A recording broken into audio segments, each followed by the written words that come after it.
የማይነጥፈው ደስታችን መድኃኔዓለም ነው። የልቡናችን ደስታ፣ የነፍሳችን ረሃብ፣ ጥጋባችን፣ የልቡናችን ዘውድ፣ የሰውነታችን ትምክት እርሱ ክርስቶስ ነው። የማይወሰድ ሀብት ክርስቶስ ነው።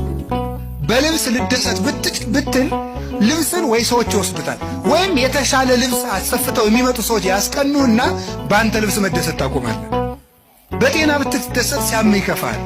በመልክ ብትደሰት ስታረጅ ይከፋል።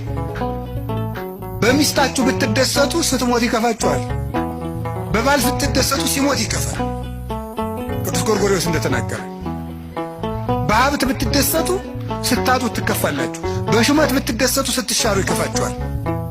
በክርስቶስ ብትደሰቱ ግን ማንም አይወስድባችሁ። እሱን ማን ይነጥቀናል? ሁሉ ይወሰዳል። የማይወሰድ ሀብት ክርስቶስ ነው። ስለዚህ ቅዱስ ጳውሎስ ምን አለ?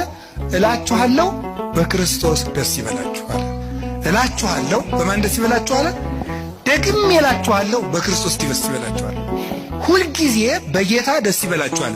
ለምን ሁልጊዜ በጌታ ደስ ይበላችሁ? አሁን ምግብ ሁልጊዜ ማስደሰት ይችላል? እስኪ አሁን ጧት የበላነው ምግብ ማታ እንደገናም ጧት አያስደስትም። አንድ ልብስ እኮ እንደውም ጥሩ ልብስ የሚያስደስተው አልፈን ስለምንለብሰው። ሁሉ ነገር ሁልጊዜ አያስደስትም።